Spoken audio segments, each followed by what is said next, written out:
जो next topic हम discuss करेंगे इसमें एड्जॉर्प्शन, जो आपका चैप्टर है सरफेस केमिस्ट्री, उसमें the difference between adsorption as well as absorption. तो जो पहला पॉइंट है डिफरेंस का एड्जॉर्प्शन और एब्जॉर्प्शन में, वो उनकी डेफिनेशन के बेसिस पर है। यानी बताया था हमने अभी पिछले वीडियो में कि एड्जॉर्प्शन क्या होता है। एड्जॉर्प्शन में जो मॉलिक्यूलर स्पीशीज होती हैं या जो एड्जॉर्बेट के पार्टिकल्स होते हैं, उनका एक्युमुलेशन कहाँ पर होता है? सरफेस पर होता है, किसी भी बॉडी की सरफेस पर होता है। तो वो प्रोसेस जिसमें मॉलिक्यूलर स्पीशीज का एक्युमुलेशन किसी भी पर्टिकुलर बॉडी की सरफेस पर होता है, that process is called as adsorption. जबकि एब्जॉर्प्शन जो प्रोसेस है उसमें जो मॉलिक्यूलर स्पीशीज हैं या जो भी आपके एड्जॉर्बेट के पार्टिकल्स हैं, उनका एड्जॉर्प्शन होता है through out the bulk of the body, पूरी की पूरी बॉडी के द्वारा। बल्क ऑफ बॉडी का मतलब पूरी की पूरी बॉडी के द्वारा अगर पार्टिकल्स एक्युमुलेट हो रहे हैं on the by the body, then it is called as absorption. और अगर केवल सरफेस के ऊपर ही पार्टिकल्स का एक्युमुलेशन हुआ, it is called as adsorption. क्योंकि एड्जॉर्प्शन की प्रोसेस में केवल सरफेस का इन्वॉल्वमेंट होता है, that's why it is a surface phenomena. आपका जो एड्जॉर्प्शन है वो एक सरफेस फिनोमिना है। अगर मैं एब्जॉर्प्शन की बात करता हूं, एब्जॉर्प्शन एक बॉडी फिनोमिना होता है। तो ये सेकंड पॉइंट ऑफ डिफरेंस है। तीसरा पॉइंट है कि जो एड्जॉर्प्शन है वो बिगिनिंग में, शुरू में तो फास्ट होता है। बिगिनिंग में तो कैसा होता है? फास्ट होता है। लेकिन जैसे जैसे समय बीतता है, समय बीतने के साथ साथ वो कैसा हो जाता है? स्लो हो जाता है। And it becomes slow afterwards. ठीक है। थर्ड पॉइंट, अगर मैं एब्जॉर्प्शन की बात करता हूं, it always takes place at uniform rate. ये हमेशा सेम स्पीड से होता है। मैंने बताया एब्जॉर्प्शन शुरू में तो फास्ट होगा, लेकिन जैसे जैसे समय बीतेगा आपका जो एब्जॉर्प्शन की प्रोसेस है वो स्लो हो जाएगी। एब्जॉर्प्शन हमेशा यूनिफॉर्म रेट से होता है। फोर्थ पॉइंट है कि जो एब्जॉर्प्शन है उसमें मॉलिक्यूलर स्पीशीज का अनइक्वल डिस्ट्रीब्यूशन होता है।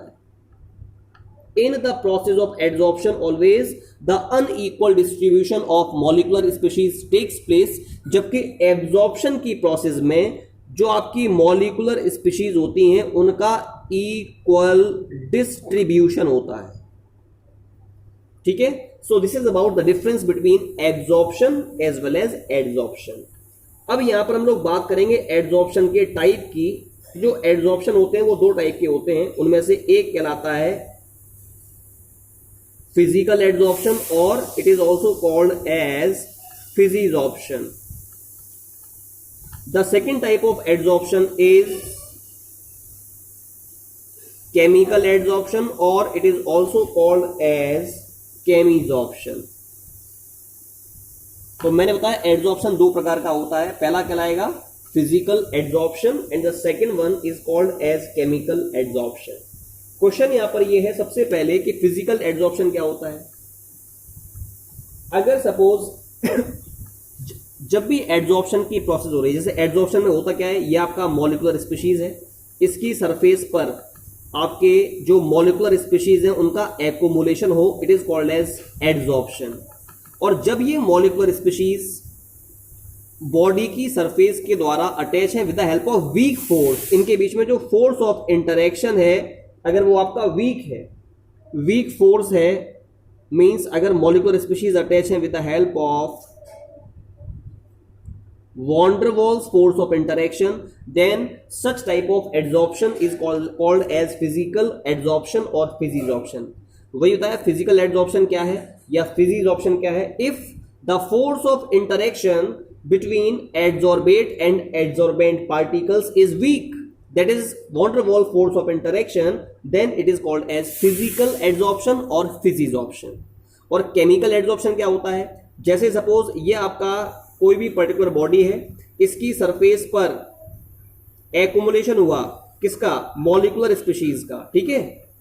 और इन मॉलिक्यूलर स्पीशीज के बीच में और यहां पर जो एड्जॉर्बेंट के पार्टिकल्स हैं उनके बीच में अगर स्ट्रॉन्ग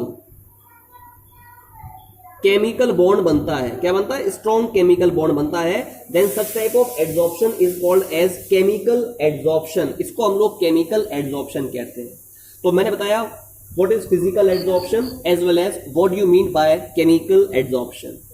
अब यहां पर हम लोग बात करना चाहेंगे the characteristics of physical adsorption, जो आपका फिजीज ऑप्शन है, ठीक है, उनकी क्या क्या कैरेक्टरिस्टिक्स हैं उनके बारे में हम लोग बात करना चाहेंगे, that what are the characteristics of physical adsorption.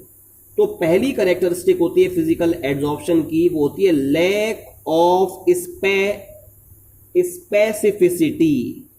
कहने का मतलब हो गया जो फिजीज ऑप्शन है ना वो स्पेसिफिक नहीं होता है। क्यों नहीं होता है specific? The reason is that physical adsorption process में, फिजिज ऑप्शन प्रोसेस में जो फोर्स ऑफ इंटरेक्शन है वो वॉन डर वाल्स फोर्स ऑफ इंटरेक्शन होता है, जो पूरे के पूरे यूनिवर्स में कैसा होता है, यूनिफॉर्म होता है। चाहे मॉलिक्यूलर स्पीशीज आपकी कोई सी क्यों ना हो, ठीक है, हमेशा जो मैग्नीट्यूड होगा वॉन डर वाल फोर्स का वो सेम होगा, बिकॉज एड्सॉर्प्शन, जो एड्सॉर्बेट के पार्टिकल्स हैं वो सेम फोर्स ऑफ इंटरेक्शन से अटैच होंगे with the help of adsorbent particles, चाहे कोई से भी पार्टिकल्स क्यों ना हो एड्सॉर्बेट के। तो इसी वजह से फिजिक्स ऑप्शन की प्रोसेस स्पेसिफिक नहीं होती है, because the force by which the particles of adsorbate get interacted with adsorbent particles वो यूनिफॉर्म है, पूरे के पूरे यूनिवर्स में वो सेम रहता है। That's why your physics option do not, this process is not specific in nature. दूसरा है second property is nature of adsorbate, nature of adsorbate, ये सेकेंड प्रॉपर्टी है। हमें पता है जो फिजिक्स ऑप्शन की प्रोसेस होती है it depends upon the nature of adsorbate particles also, that is the nature of gas, जो जिस पर्टिकुलर गैस का एड्सॉर्प्शन हुआ है किसी भी सरफेस के ऊपर उसका नेचर क्या है, इस बात पर फिजिक्स ऑप्शन की प्रोसेस डिपेंड करती है। जैसे वो गैसेस जो आसानी से लिक्विफाई हो जाती हैं, the gases which can be easily liquefy, उन पर्टिकुलर गैसेस का जो एड्सॉर्प्शन होता है on the surface of adsorbent वो आपका आसानी से हो जाता है। तीसरा पॉइंट है कि जो आपका फिजिक्स ऑप्शन प्रोसेस होता है it is found to be reversible in nature, इसका नेचर कैसा होता है, रिवर्सिबल होता है। क्या बताया मैंने कि जो एड्सॉर्प्शन, जो फिजिक्स ऑप्शन प्रोसेस होता है वो रिवर्सिबल होता है। रिवर्सिबल का मतलब ये हो गया, ये कोई सॉलिड है, ये कोई सॉलिड है, इसकी सरफेस पर किसी पर्टिकुलर गैस का हुआ एक्युमुलेशन, मैंने बताया ये प्रोसेस कैसा है, रिवर्सिबल है। तो क्या होगा, सॉलिड की सरफेस के ऊपर गैस के पार्टिकल्स एक्युमुलेट हो जाएंगे, साथ में एक स्पेसिफिक अमाउंट में हीट इवॉल्व होती है। यहां पर जो अमाउंट ऑफ हीट इवॉल्व होती है ना वो कैसी होती है, स्मॉल होती है, ठीक है। साथ में अगर हम इतने जो हीट आपकी इवॉल्व हुई अगर उसके बराबर हीट प्रोवाइड कराएं जो एड्सॉर्ब्ड गैस के पार्टिकल्स हैं सॉलिड के ऊपर उन पर, तो ये दोनों आपस में सेपरेट भी हो जाते हैं। That's why we can say that this physisorption is reversible in nature.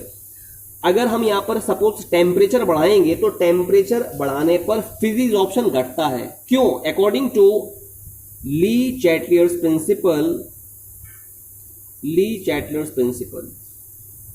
आपने पढ़ा है ये प्रिंसिपल क्लास 11th में, इसमें बताया गया था कि ये प्रिंसिपल ये कहता है कि टेम्परेचर बढ़ाने पर इक्विलिब्रियम उस डायरेक्शन में शिफ्ट होगा जिधर हीट एड्सॉर्ब होती है। तो यहां पर हीट का एड्सॉर्प्शन तो बैकवर्ड डायरेक्शन में है, इसी वजह से टेम्परेचर के बढ़ाए जाने पर इक्विलिब्रियम आपका बैकवर्ड डायरेक्शन में शिफ्ट होगा। और अगर ये प्रोसेस बैकवर्ड डायरेक्शन में शिफ्ट होगी इसका मतलब फिजिक्स ऑप्शन की जो प्रोसेस है, जो फॉरवर्ड डायरेक्शन में होने वाली प्रोसेस है वो आपकी डिक्रीज करेगी। तो यही बताया, on rising the temperature this process will takes place on increasing the temperature, ये टेम्परेचर के बढ़ाने पर ही होगा।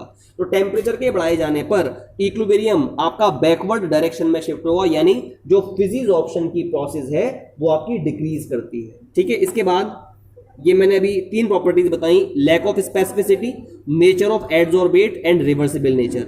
अब इसके बाद जो 4th पॉइंट हम लोग यहां पर डिस्कस करेंगे वो होगा enthalpy of adsorption, enthalpy of adsorption. Question यहां पर यह है कि एंथैल्पी ऑफ एड्सॉर्प्शन से मतलब क्या है। Actually, the enthalpy of adsorption is the amount of heat released in the adsorption of 1 mole of adsorbate on the surface of adsorbent. मतलब ये आपका adsorbent है, इसकी सरफेस के ऊपर adsorbate का accumulation हो रहा है. तो अगर हम 1 मोल लेते हैं, if we are taking 1 mole of these adsorbate और इनका कराएं adsorption on the surface of adsorbent, तो जितने अमाउंट में हीट इवॉल्व होगी उसको कहते हैं हम एंथैल्पी ऑफ adsorption.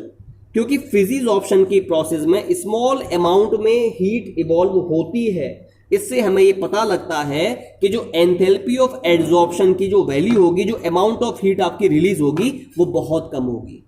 तो enthalpy of adsorption is nothing, it is the amount of heat released in the adsorption of 1 mole of adsorbate on the surface of adsorbent. Because the amount of heat released is less, that's why the enthalpy of adsorption is also found to be less here. इसके बाद last point है activation energy. It is the last property, last characteristic of फिजिजॉर्प्शन. Activation energy होती क्या है? अगर हम कोई भी, देखो एक्टिवेशन एनर्जी को समझाने के लिए जाना जरूरी है. जब भी रिएक्शन होती है ना, तो रिएक्शन में जो रिएक्टेंट्स हैं वो कन्वर्ट होते हैं इंटरमीडिएट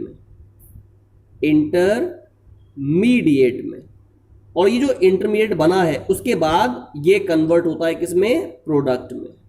तो जब रिएक्टेंट कन्वर्ट होंगे ना इंटरमीडिएट में, तो ये एक स्पेसिफिक अमाउंट ऑफ हीट को एब्जॉर्ब करते हैं.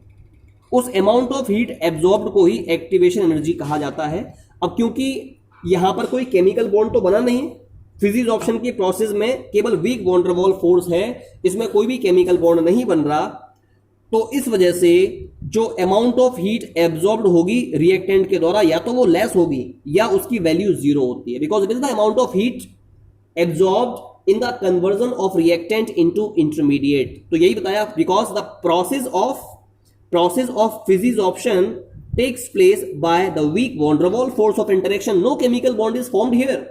That's why the value of activation energy will either be zero, और अगर कुछ वैल्यू है इसकी तो बहुत कम इसकी वैल्यू होती है एक्टिवेशन एनर्जी की फॉर फिजिजॉर्प्शन प्रोसेस.